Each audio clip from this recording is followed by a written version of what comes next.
Hello there, ladies and gentlemen, and welcome to another episode of CookieCast. Today on CookieCast, we're talking The Darkest Timeline. Only a few things to go through this week, so it was well over an hour long, as is always the way. Some of those things that we're going to talk about is technology out to get you, and should we be afraid? What if nobody knows that you worked out? Does it mean that you actually didn't work out? Having a lot of energy, trying different size clothes, classic anime, and computer games. So, still turned out to be plenty to go through. Before we get started, please do consider like, share, subscribe, and comment. Leave a review where you can leave a review. Obviously, the big one, the one we like the most, is to share the podcast around. Please do. Right, let's get started. Here we go. This is CookieCast, The Darkest Timeline.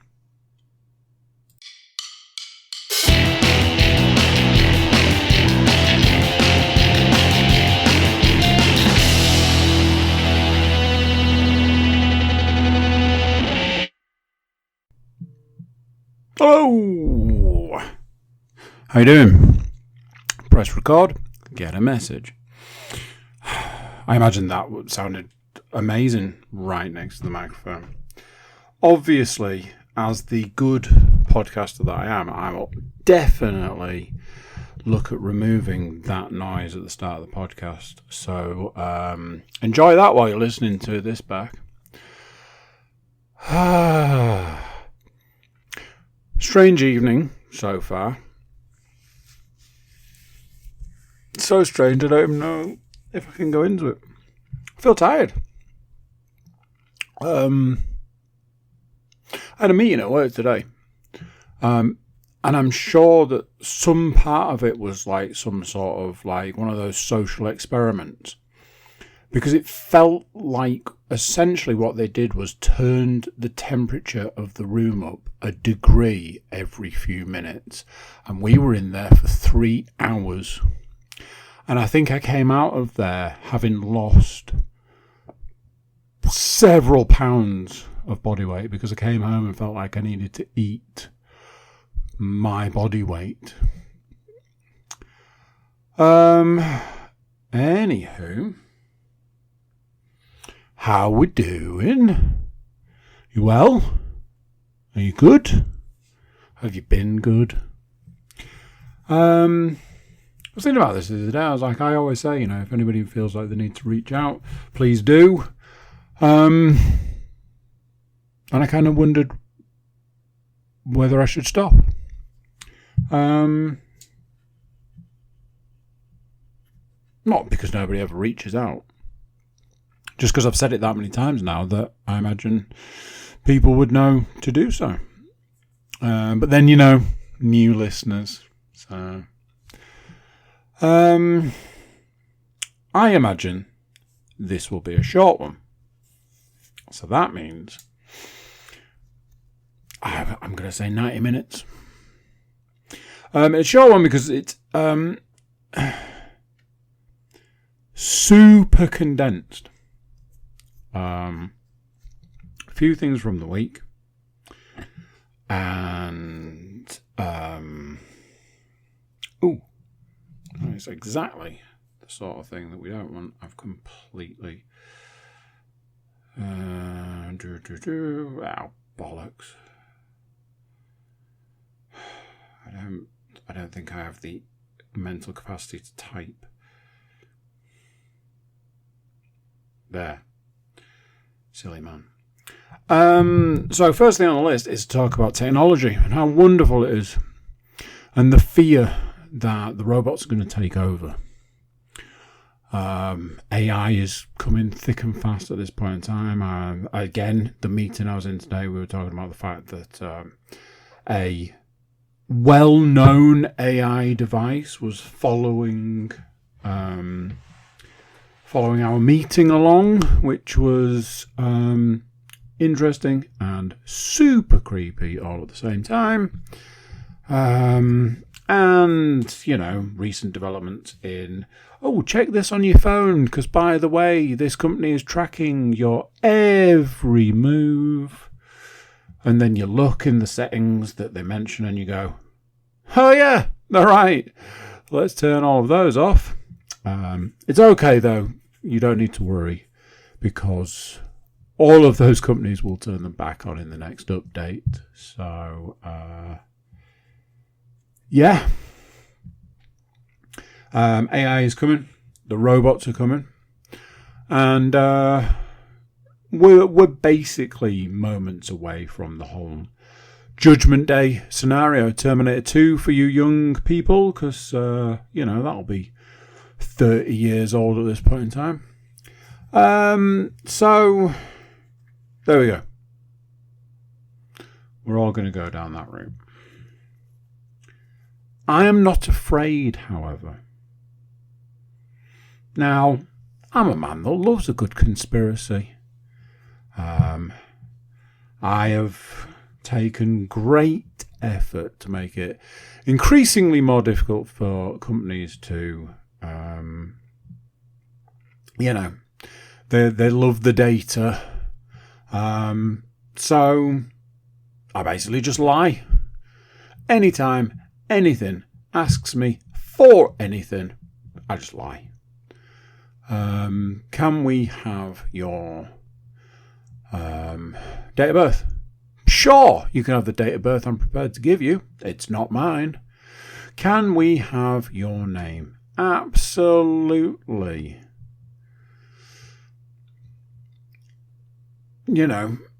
If you're going to send me a parcel, maybe I'll give you my real name. Probably not, though. The company that sends my dog his food don't know his real name. And so on. Yes, like I say, certain companies, if they were ever like, we need your address to get into your account. Your account's been locked because we think it's been hacked. We need your address to get in. I'm going to be like, shit. I guess I'll just let that account go, shall I? So, I'm a man that loves a good conspiracy.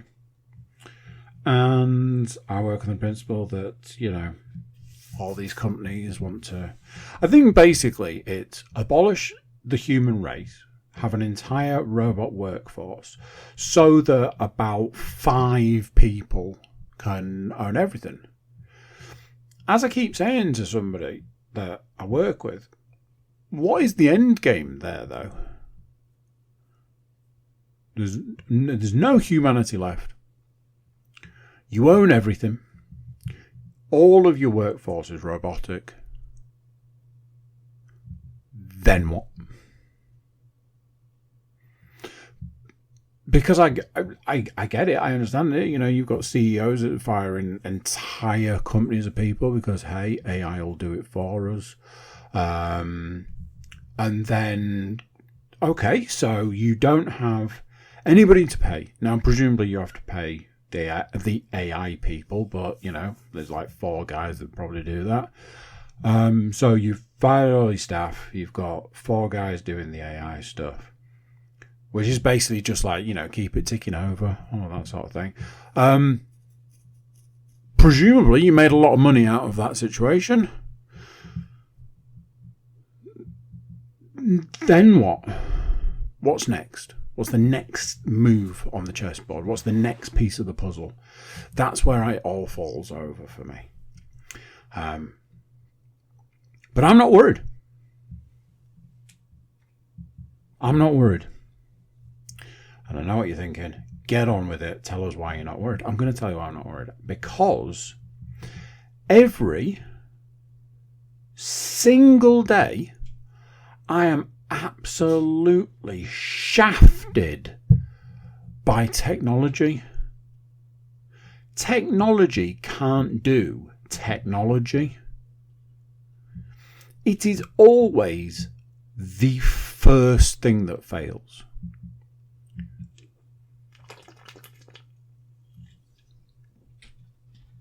As a parent, I believe that I have evolved and ascended to my role as man who charges things. That is my job as a parent. It is my job to foresee the low battery warning, plug it into charge, and have it charged for the next time that child needs to use that item.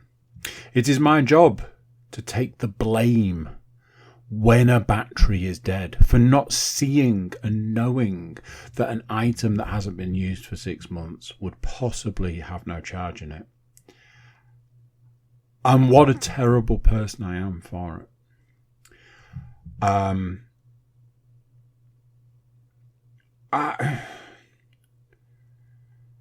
I cannot count the number of things that have fucked me over recently. Let's count a few of them off, shall we?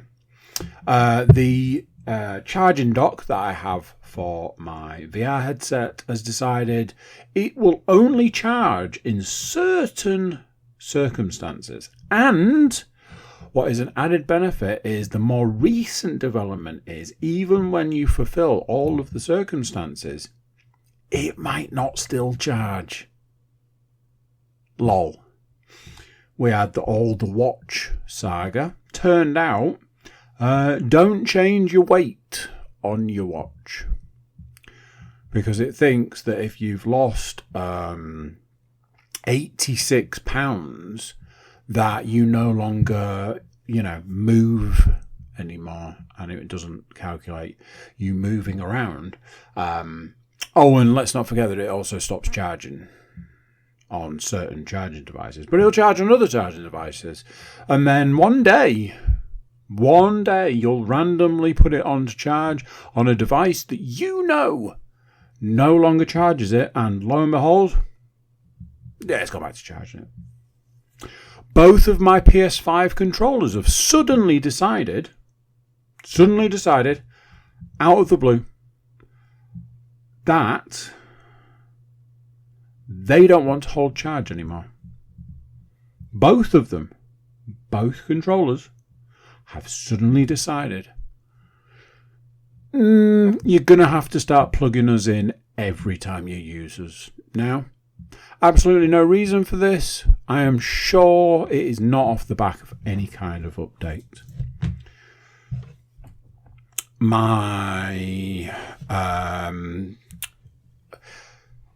I didn't want to get into this, but my work laptops, I've got two. I need two laptops now for work. One is a new one, one is an old one.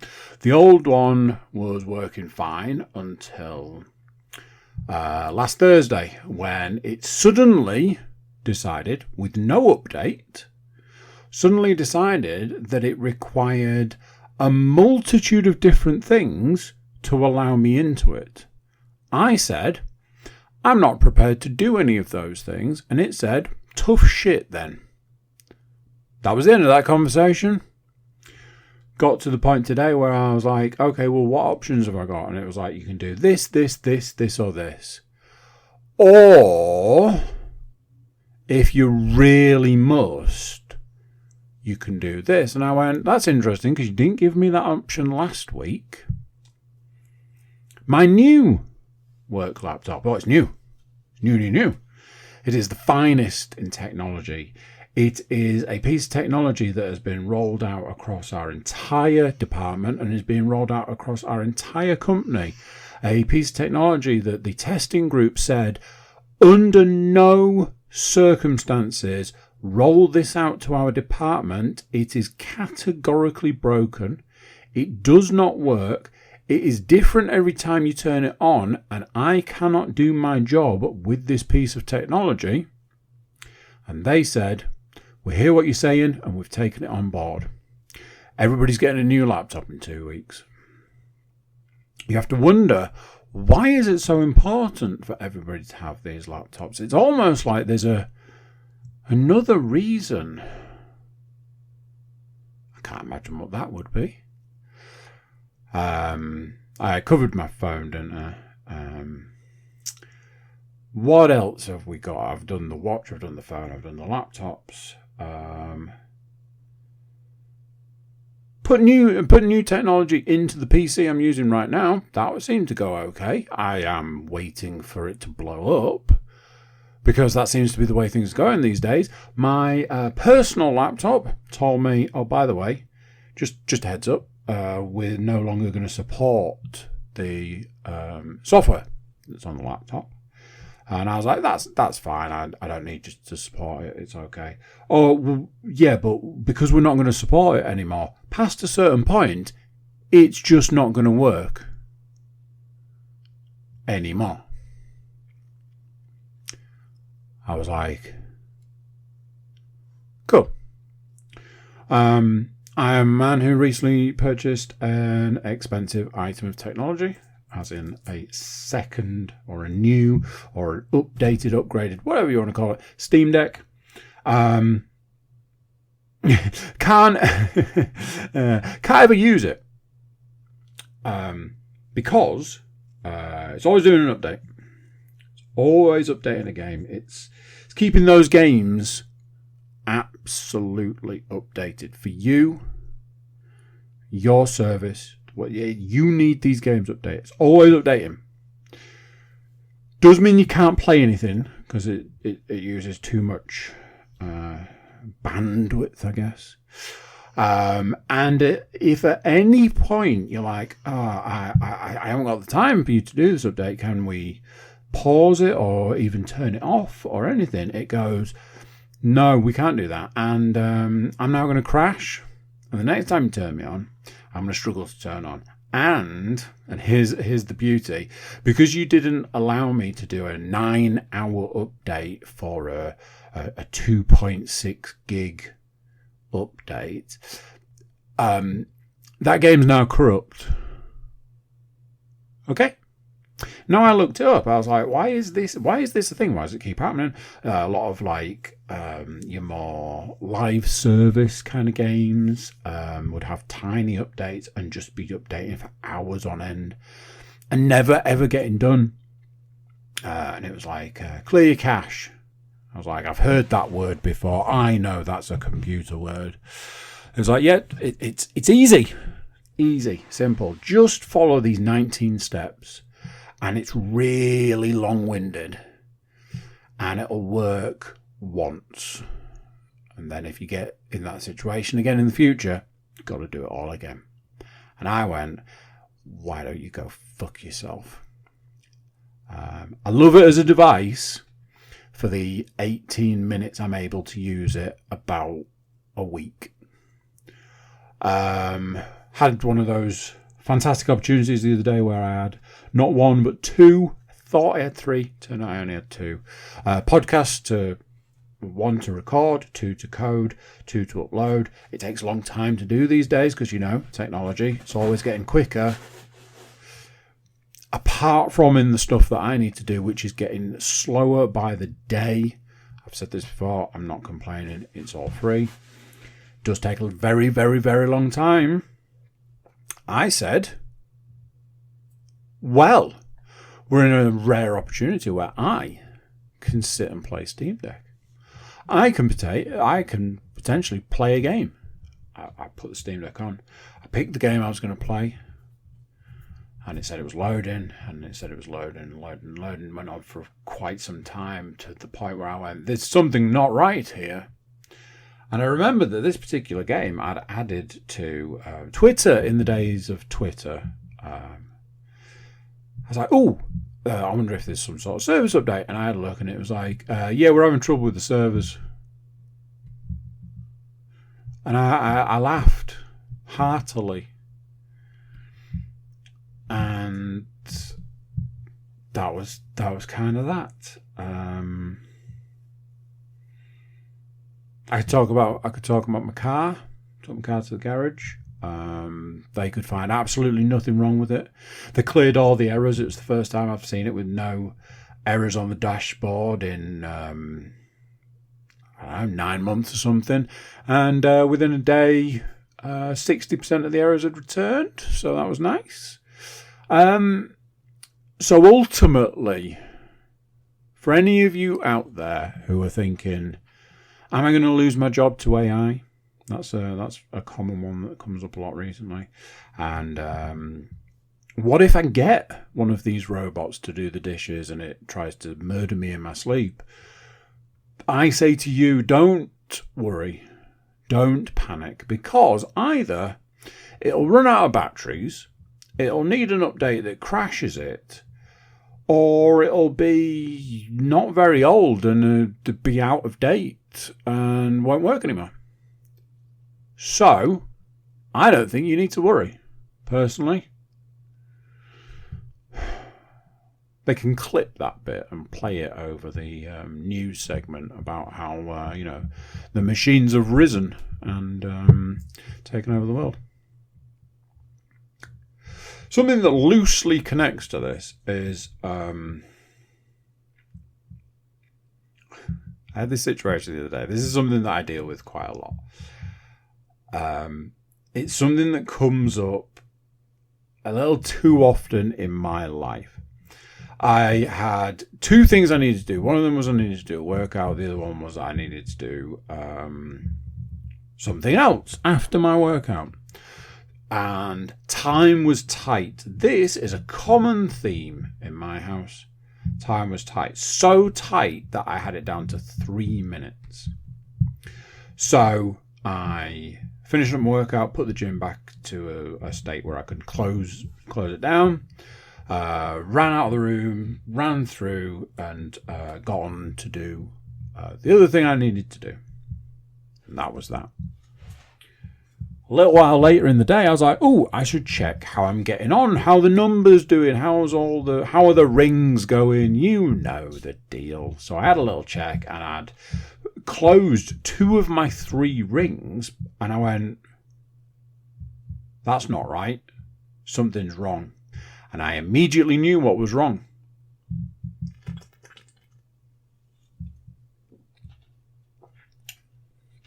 I'd not stopped my workout on my watch.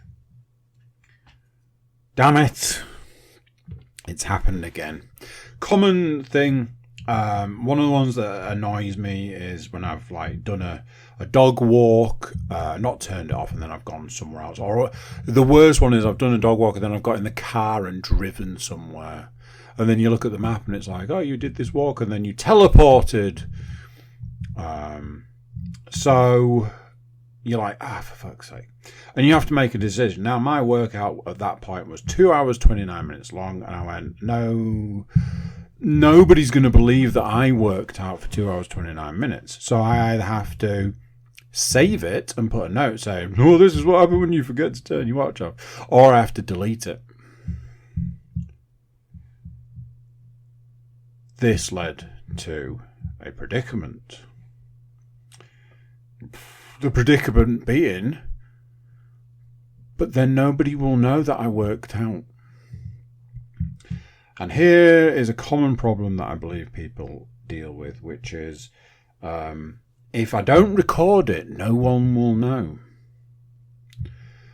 Now, I've heard a variety of different things about this. There's a lot of jokes and things around a certain app that's used for recording these things. Recording your runs is the usual one that people talk about a lot. If it wasn't on, then did it really happen? One of those kind of things. But I am terrible for it.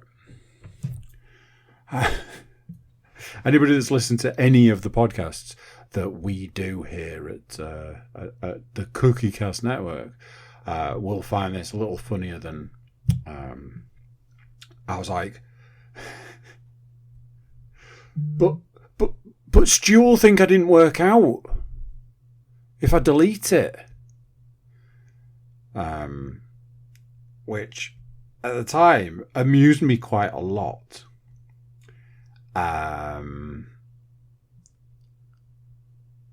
So I was like, hang on a minute. The only person that needs to know that I worked out is me and my body. And my body knows that I worked out because it was a particularly tough one. I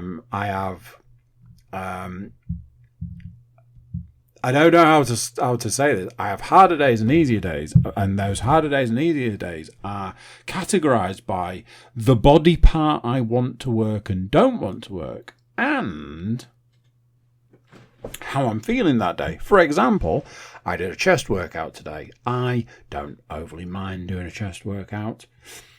However, I do mind doing a chest workout when I feel absolutely wiped out, like I did today.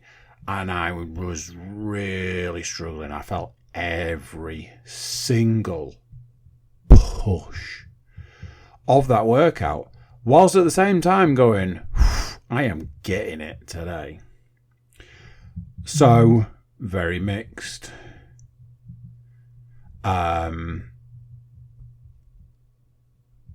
You've got that kind of... I'll cover it because I actually have another one to talk about next. So I'll cover it in a slightly different way. And there was this. I'd seen this. I've subscribed to Arnold's emails, where he sends you an email every day, and I read them, and they're quite interesting. And you get like good bits of sort of science-backed health tips and things like that, which is my absolute jam. That is my absolute jam. I love a science-backed bit of whatever. There was a point where it was saying about how your fitness trackers are not great, and there'd been a thing where I've been trying to check with like the guys talking about how saying that, you know, is anybody else's watch not working properly, and like somebody had said, what difference does it make? And I was a bit like, but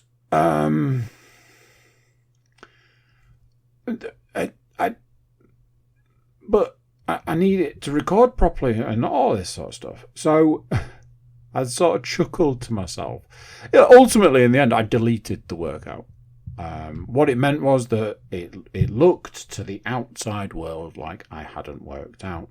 What I realised was I can't imagine there is anybody sitting at the other end of that app going, and it didn't work out today. I wonder if he's not well. I wonder if he's not able. I wonder if he's injured. I wonder if he's given up on his journey and all of this. Whereas in actual fact, I absolutely did work out. It was a good, tough workout. I absolutely ripped through it because it was, you know, time restricted. I had enough time. Time restricted these days is, oh man, I've only got an hour. You know, all that good stuff. All of that. But yeah, it did make me chuckle somewhat when I was like, but what if this person doesn't think I worked out?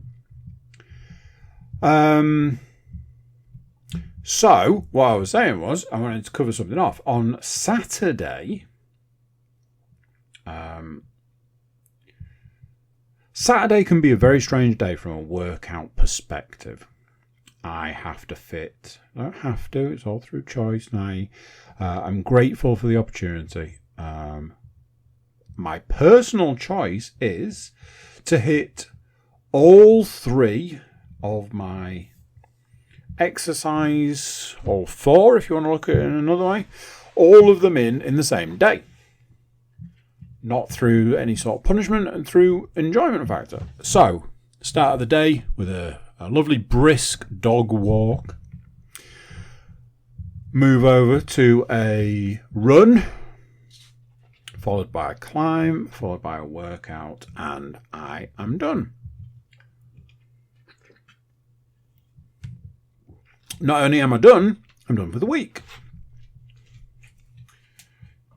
But being done for the week, it can also be a very double-edged sword.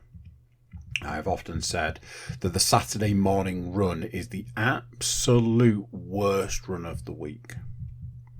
It's very much a scenario where you are just completely tapped out.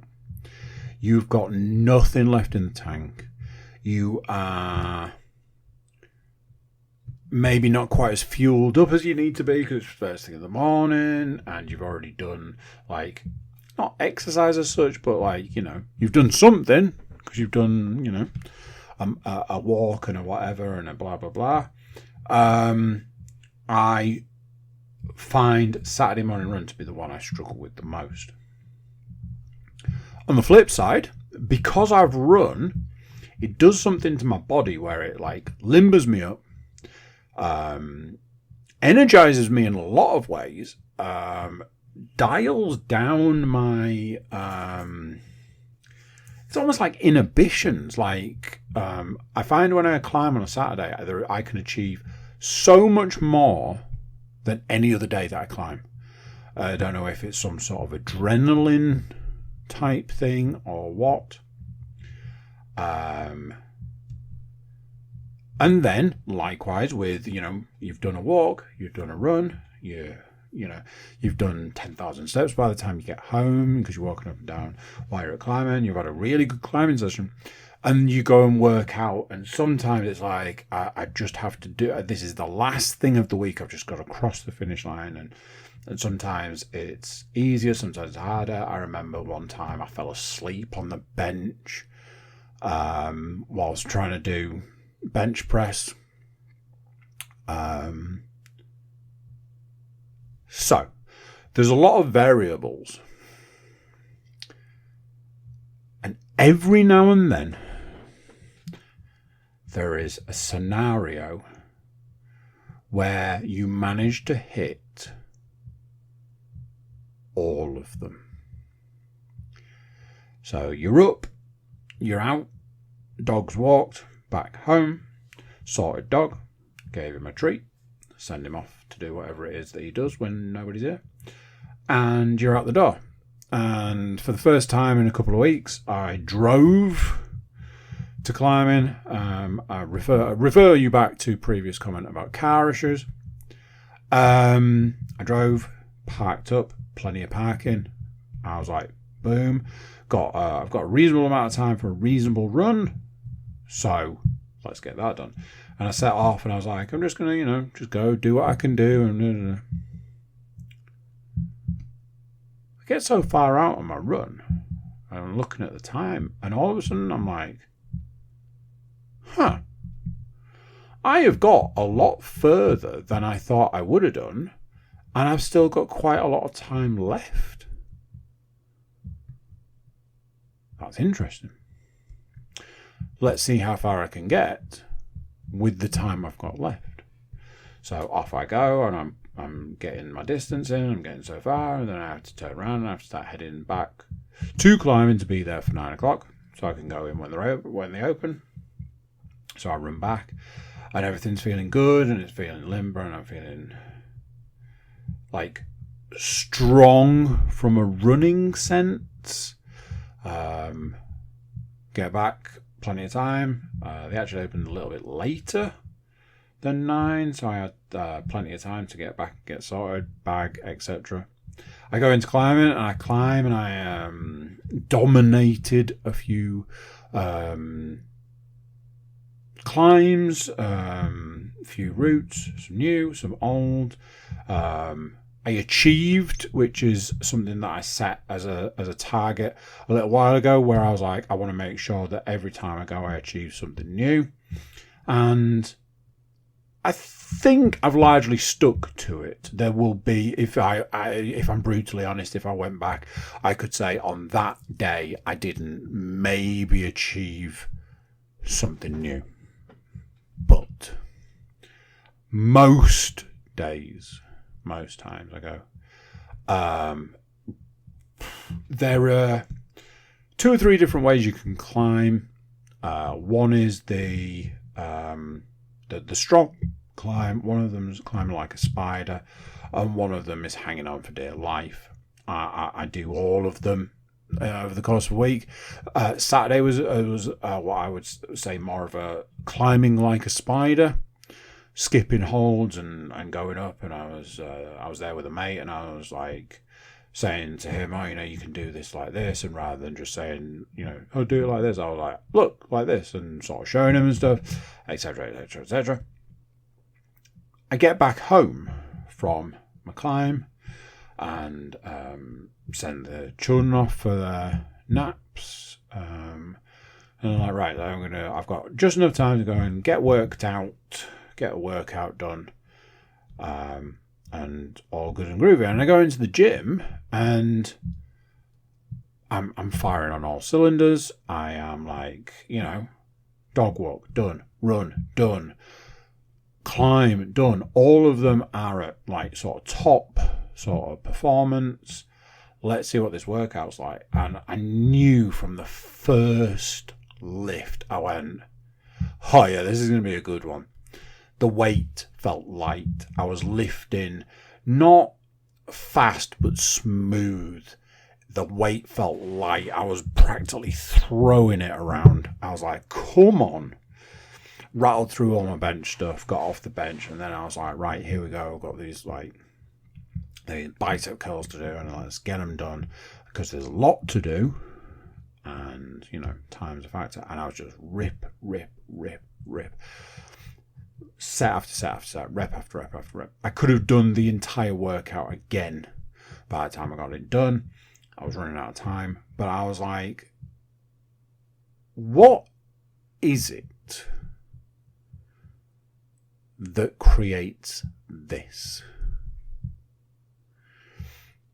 Is it something as simple as an overabundance of food? Did you have a big meal Friday night?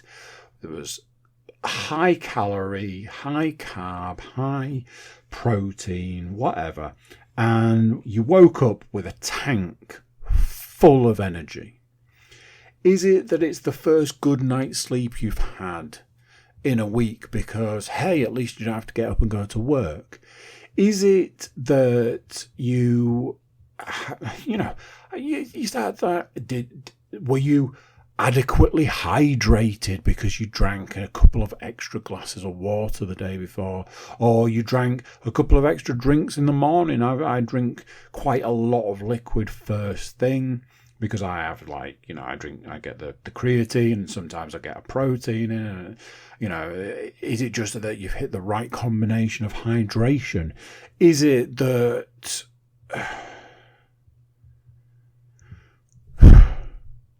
I don't know past that. What is it that makes that day happen? How do you bottle it? How do you make every day that day?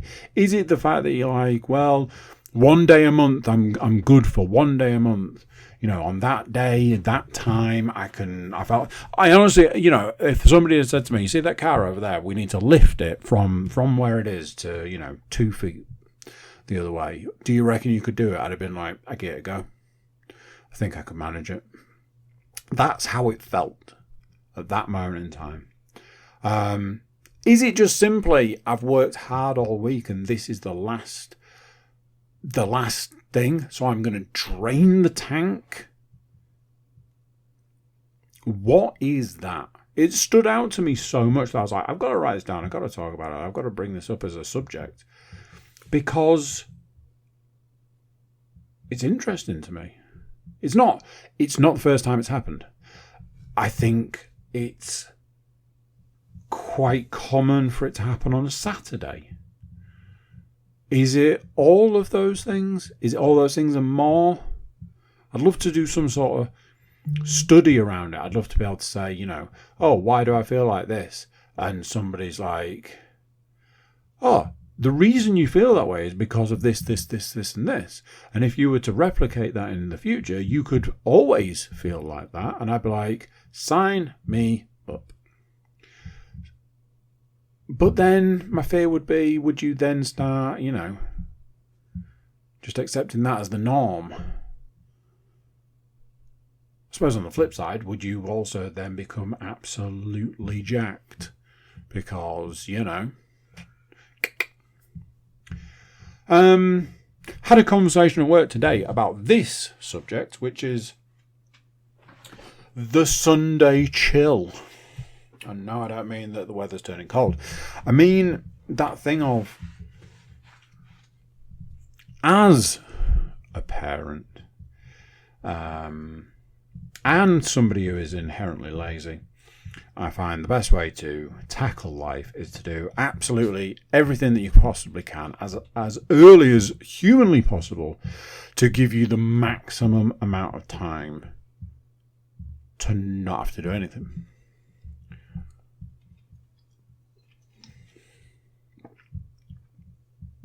I refer to it as weaponized laziness. And damn it, does it work for me.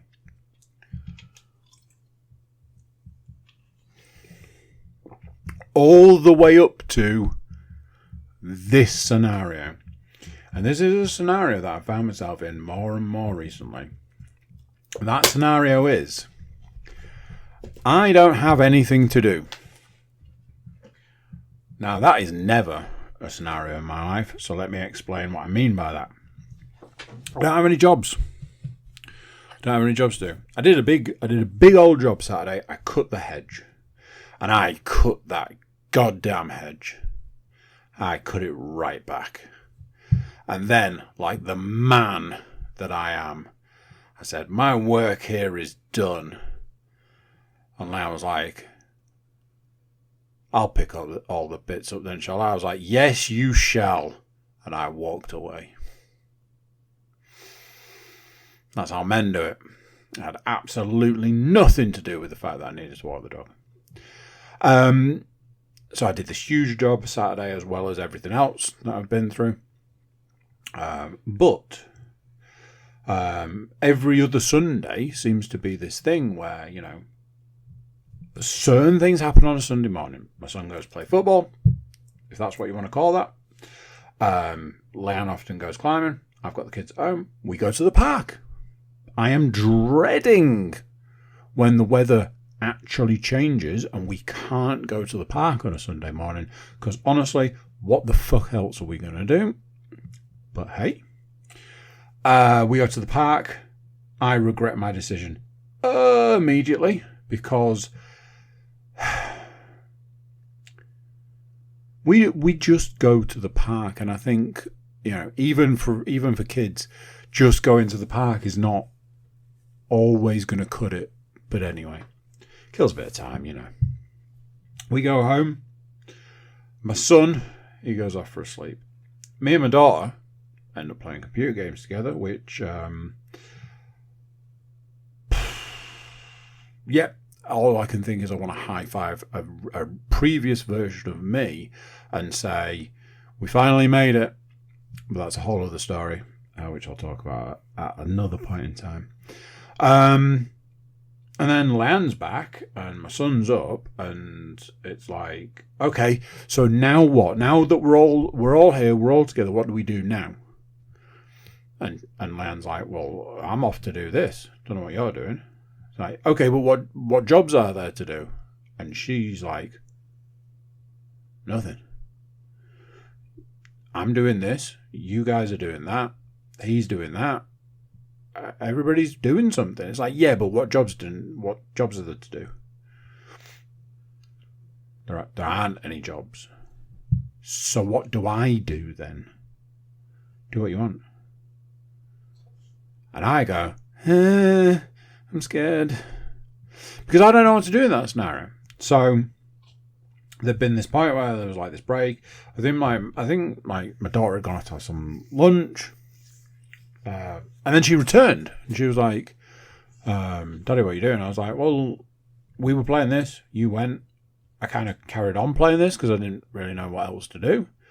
She was like, all right, what are you doing now? I was like, I'm just doing this. Oh, what are you doing now? I'm doing this. Can I play? I was like, I mean, yeah. Go and check with Mummy, but yeah. She goes away, she comes back, she's like, Mummy said I can play, so we're playing. Leanne comes in, laughs at us, which is the way things usually go. She's like, look at you two. And I'm like, yeah, I know. It's great, isn't it? And then it reaches a point where I'm like, parent engage brain. And I'm like, oh, let's turn this off. So she turns it off. And I'm like, I mean, I'll just keep playing for a little bit. And I'm playing and feeling more and more guilty as the day goes on. Guilt. To the point where I was like, I should turn this off. So I wander up and Len's doing what she's doing, and the kids are watching stuff on the Kindle, and I'm like, hey, do you guys want to come and watch TV with me? Oh, we can put a movie on or something. And she's like, and they're like, no, we're doing this. I'm like, okay then. So I wander downstairs, and me and the dog lie on the sofa, and I put the TV on, and I'm looking for something to put on. And I found a movie, and I was like, put this on. I'll be asleep in 5 minutes, it'll be fine. Put it on. Wrong film to put on, because next thing I'm like, oh, I'm fully engaged. And then they turn up a little while later, and they have some tea, and I take the dog for a walk. And I'm like, And the conversation I had today was, this seems to be a thing. There seems to be this true definition of rest day. My rest day is sacred. I rest my body. But I don't truly rest. And, every other weekend, there's a lot of people in the house and everybody needs to do something, so we're all doing stuff. So those weekends make a lot of sense, in the sense that I never stop. I'm always doing something. On the other weekends, there seems to have been this pattern recently of it gets real quiet and I get real twitchy. But recently, what I was saying today, the conversation I was having today, was about the fact that a rest day is supposed to be just that. And it's not just about resting your body. It's also supposed to be about resting your mind. So I guess that's a thing now, I guess. Final thought for the week, not for the podcast, but for the week, is I'm wearing a t-shirt. I have to keep adjusting it, which doesn't really lean into what I'm about to say. I said to Leanne, she was going out, I was like, if you end up near a shop that sells t-shirts that are cheap, I don't want to pay more than £5 for a t-shirt, can you find me a t-shirt? And I want it in this size. She was like, sure, I'll have a look. She returned with a t-shirt. She was like, it says it was £5. It was £3.50 in the sale. I was like, perfect. I was like, do we think it will fit? I tried it on, and not only did it fit real well. And I said, okay, that's all I needed to know. I am wearing said t-shirt now. The reason I asked for this t-shirt is this t-shirt is large. Now, some people out there in the world right now are thinking, okay, you're wearing a big t-shirt. Somebody I know, I bought a t-shirt for a little while ago, and I think I ended up going with the large, and they said, it's too big, I need a medium, and they exchanged it for a medium. And I thought at the time, wow, medium. And as the days, the weeks, and the months, and the years have gone on, the thing that dawned on me today was, once upon a time, not too long ago, my t-shirt size was 4XL. I don't think I've ever done 3XL. It's a weird size that I seem to have always skipped. 4XL is generally the size you get that is the biggest that any company has ever done, and it's only that because they give up measuring them at that point, and you just have to hope it's going to fit.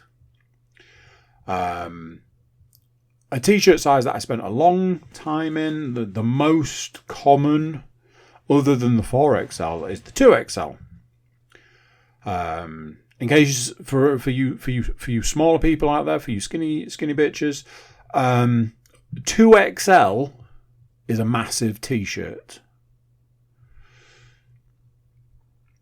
There was a point when I think I was 15, and I was super excited because I found out there was a size called XL. And I was like, extra large, that means I'm huge. It means I'm jacked. It means I'm massive. No, just meant I was fat. all that puppy fat, apparently. So even at the age of 15, I was wearing XL t-shirts and loving every minute of it because, it meant I was massive. Yeah, massive fat lad. So I've had quite a bit of experience with the XL, not in the last few years. However, more recently, I've dropped into extra large. 2 occasions recently. I have where I work. There's a toilet area, and when you walk down to the toilet area, there's a big mirror at the end of the corridor. And then you turn into a toilet, and when you go in, the entire wall from sort of waist upwards is mirrored. So on 2 separate occasions, I've walked down the bit to go to the toilet, and obviously all you can see is this mirror, and I look and like, is this t-shirt too big? It certainly looks too long, which I've never experienced with a t-shirt. But is this t-shirt too big? So that's like at distance. You turn into the toilet, and I'm in the toilet, and I'm like, well, it does come down real low, which is unusual. And it does look weirdly baggy in places, and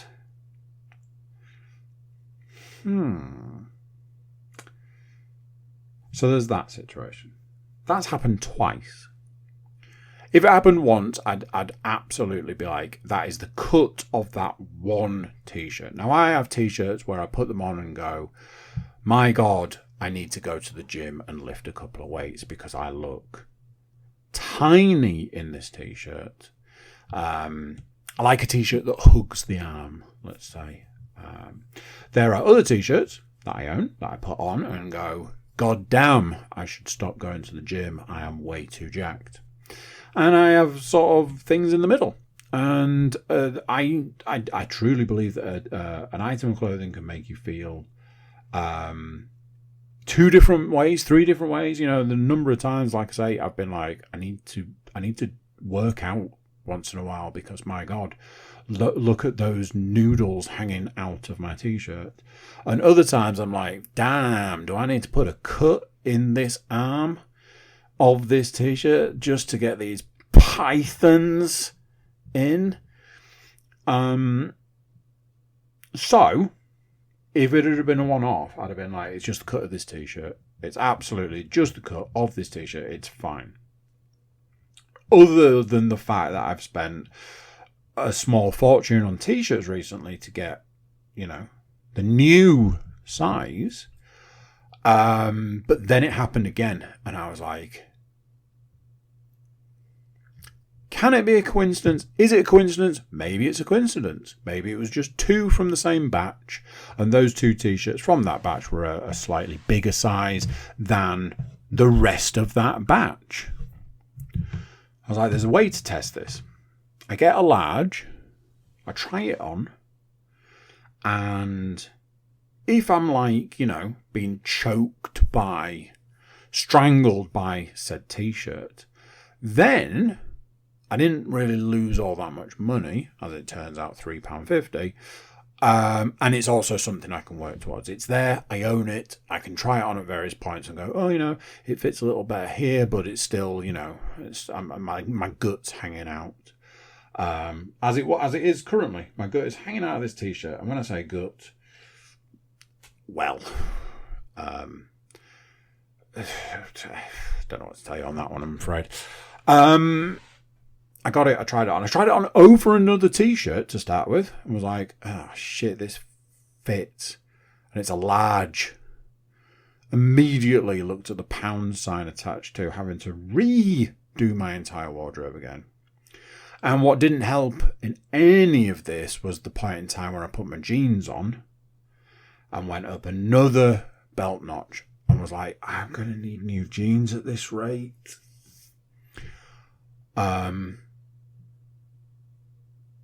I know for some people, for a lot of people, it's a weird thing for me to sort of make a big deal about. And for other people, I imagine there are other people that are like, no, It makes sense to make a big deal about it. But cannot put into words what it means, what my experience is, how fucking mental it is for me to be sitting here talking into this microphone wearing a large t-shirt. I don't think I've ever been in a large t-shirt in the last 30 years. I haven't been in a large t-shirt since I was a child.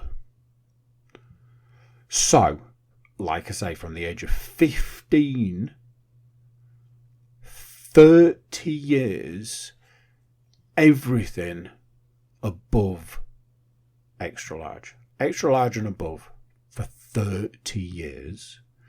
And now I'm going, I mean, it's this t-shirt is baggy in the neck. I'm going to go out on a limb and say that's probably poor quality. But maybe I need to look into what a medium... No, I'm kidding. I'm joking. Little bit of a weird one from the entertainment side of things this week. I need to admit to a...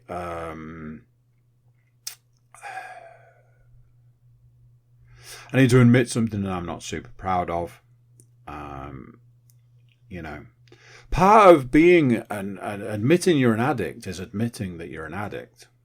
But we'll get to that. I purchased a Blu-ray a few weeks ago because a mate of mine said, I saw this thing and it was this much. And I went, you are kidding me.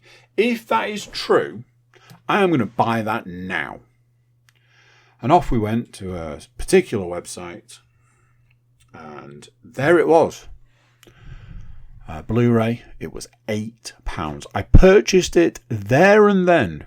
And it turned up. And it sat on my TV unit for a couple of weeks. And then there was a point in time where I was like, do you know what? Fuck it, I'm going to watch it. And I put it in and it didn't work. And I put it into a different player and it didn't work. And I went, bullshit, it doesn't work.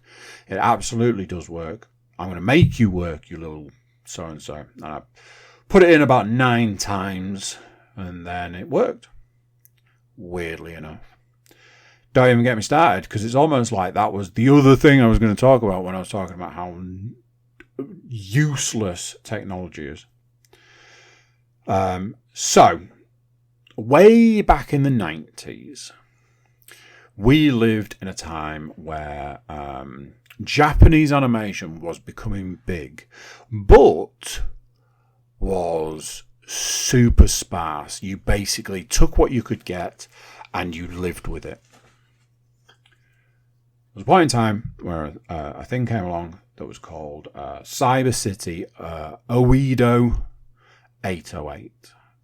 It's 3 short movies about 3 criminals who were given the opportunity to work down their sentences by essentially becoming police officers and going after like super criminals. It didn't really make a lot of sense. It resurfaced in a lot of ways by it's basically Suicide Squad.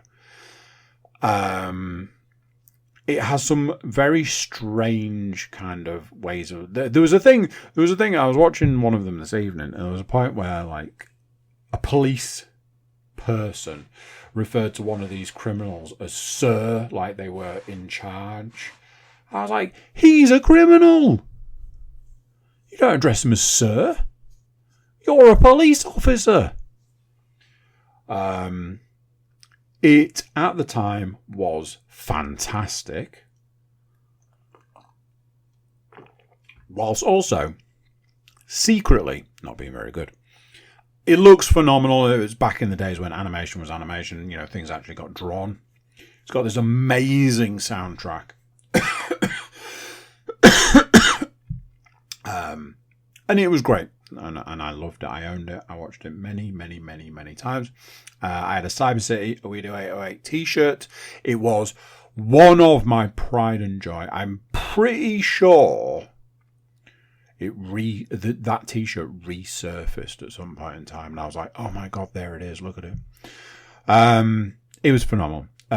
It had a release on Blu-ray. It was £8. I bought it. I watched it. I've watched all three of them. I finished it this evening. Great to go back and revisit.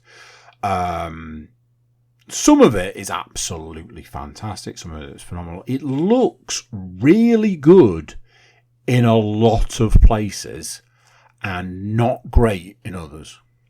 It's a real, like the actual animation of the characters isn't brilliant a lot of the time, whereas all the scenery is phenomenal. It's got a real sort of, in a lot of ways, it's got a real Akira / Ghost in the Shell feel to it, without being really anywhere near as good.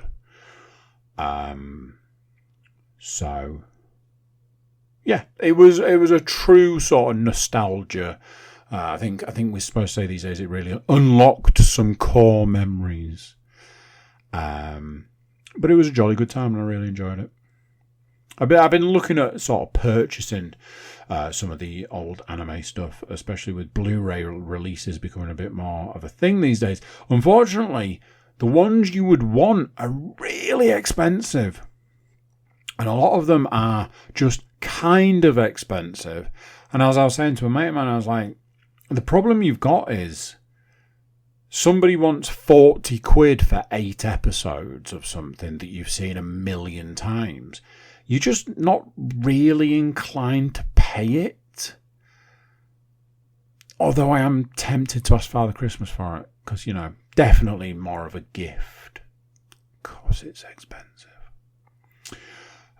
Computer game wise, I have played 1 video's worth of Elden Ring.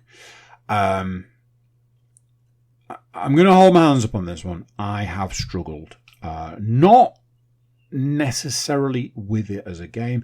I did reach a point where I really struggled and was like, this could be the end of this game for me. And then I realised, fuck it, just leave it. Just walk away. Which is what I did, and I don't feel bad about it in the slightest. It's one of those bullshit gaming moments where you're like, this is just stupid. The thing I'm struggling with is the fact that I've made this rod for my own back, which is using the video walkthrough to get me through the game, whilst knowing too well that if I wasn't using it, I just wouldn't be. It's a game I just would not be able to play. Again, a friend of mine's very much like, I can't believe you're using a walkthrough, and I just turned to him and was like, I would not be able to play the game otherwise. I would have walked out of the room at the start, out into that vast open space and gone, okay, now what? And he's like, yeah, but you just wander around and find stuff. I was like, you do get how vast it is as a game. It's not the game you just wander around. So, there's that. As I said, me and not 1 but 2 of my children have been playing computer games together recently, and that computer game is in fact DC Universe Online. My dirty little secret is I may have paid some money to the 15-year-old game recently. Not, and I will say this categorically, not to advance my game in any way. I paid money to unlock an additional character slot so that I could build a particular type of new character. It's a very long-winded thing that I was going to go through and realise that the only person that would actually care about it is in fact me.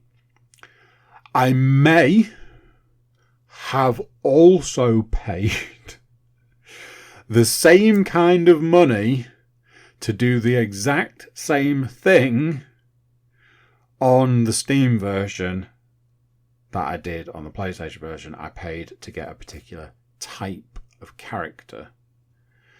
It cost £4 on each version. Now, as I was saying to Leanne when I was talking through this, I was like, it's one of those things that I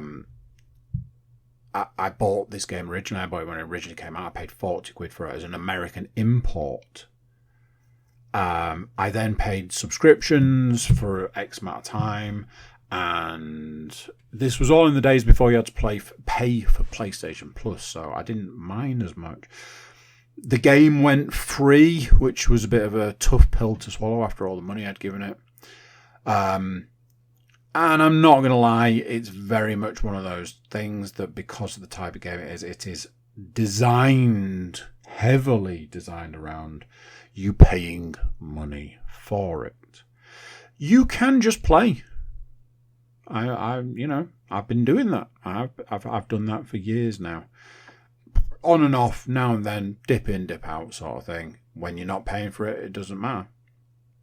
But because of this new interest, the fact that me and my eldest have been really getting into it, my youngest daughter has taken a small interest in it. We've played together, which was entertaining. She can do it, and this is the thing. This is the thing where I feel like this is the perfect starter game for these children, because they're not like, oh, let's play. I mean, like my youngest daughter has been like, oh, let's play Street Fighter, or let's play whatever, or I'm going to go and play this entire game. She played a game called Venba from start to finish on her own.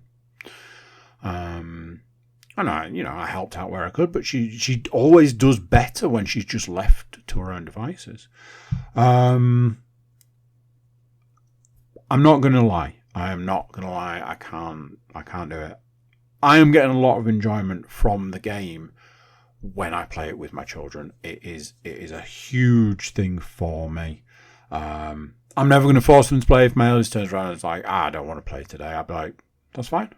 I won't play either, or I'll maybe play on my own, whatever. But she is like, hey, after we do this, can we play? And can we play together? And I'm like, absolutely. She's often like, how much do you need to do to make tea? Because, maybe you could sit down and play. And I'm like, I just need to do a little bit of tea. Let's play.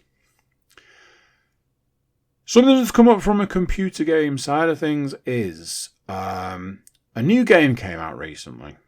A game that I've followed for 18 months. I saw an original sort of announcement trailer. I went, ooh, that looks good. I followed it in and out, up and down. I followed new trailers, gameplay footage, bits and bobs. And I was like, yep, this is the one for me. This is the next game for me to get. I'm looking forward to this. I'm excited for this. I think this could be a day one purchase. I'm just going to wait for a review. And the game was released last... I don't think it was like Friday. I think it was like a Wednesday or a Thursday or something. I was like, okay, what's the review? Tell me now. What is the review? And the review was, it's fine. And I went, oh. Well, that's a bit disappointing, isn't it? And it was like, yeah, a little bit disappointing. It's not like, what you'd hope. And I was like, okay. That's that. Okay, a good strong 7 out of 10. A good strong 7 out of 10 that you want £60 English for. I don't think I want to give you that kind of money. So immediately I went off to see where I could get it cheap, and they were like, oh, you can have it for 38 quid. This was like the day after it came out. You can have it for £38. And I went, yeah, but it's only been reviewed as being like, okay. And I don't think I want to give you £38 for a game that's just okay. And I was having a conversation with a couple of different people recently where they were like, are you getting this game on release day? And I'm like, no, because it's bound to be shit when it comes out, and they'll want 60 quid for it. So why am I going to pay for that? So I think I'll just wait. And I was talking to somebody else, and I was like, I don't know if I'm ever going to buy a new game.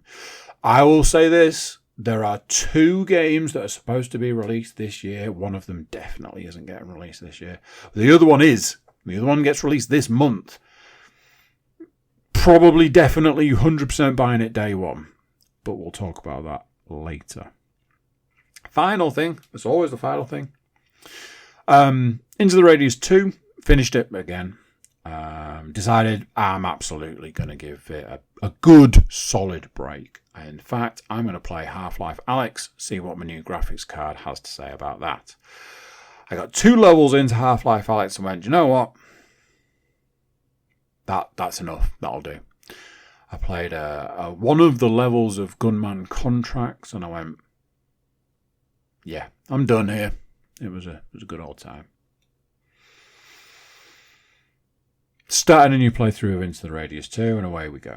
And I'm like, what is it that brings me back to this game? And I'll tell you exactly what it is. Because every time I play that game, it's different. It's subtly different, but it's different enough that you go, hey, this is different this time. The playthrough I'm doing at the moment is doing this thing where you go out into the wild and the enemies are gone. When you've taken them out, the enemies are gone at this point in time. It makes for a creepier atmosphere. But it did make me think, is this it for me? Is this the be-all and end-all for VR? The game that's getting released this month is absolutely a VR game, and it's a standalone VR game. It will be on the Quest, not on the Steam. So, it'll get bought on the Quest. I do know what's next. There is a Ready or Not VR, official VR mod on its way. It's supposed to be coming before the end of the year. And I own Ready or Not, a game I really wanted to be able to play and could not get on with.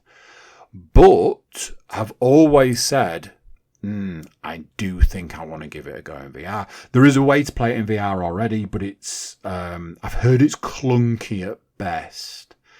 And then to get some of the elements of the game installed into it, you have to add like 2 or 3 additional things and then do a load of like, it's not like coding, but you have to do a lot of like the voice stuff that's required for it. And I was like, it's above my pay grade.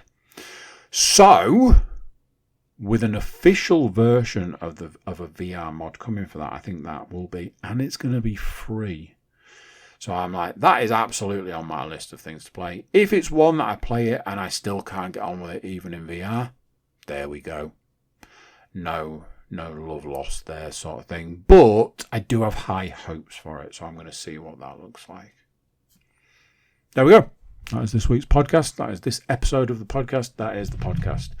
Big thank you for watching. Big thank you for listening. Big thank you for being here. And I will catch you next time. So there you go. What do you think's that? Another one done, another one gone. Big thank you for watching. Big thank you for listening. Big thank you for being here. Before you leave us, if you are new here, click the like, share, subscribe, comment. Leave a comment and just say, hey, I'm new here and I liked it. That's what I meant by 2 likes, of course. Check out the website, thecookiecast.com. There we have social media links and an email button, and that way you can get in touch with us. That is it for this one. Until next time, I'm going to say bye, and I'll see you then. Thanks for listening. If you like this episode of CookieCast, please like, share, and subscribe.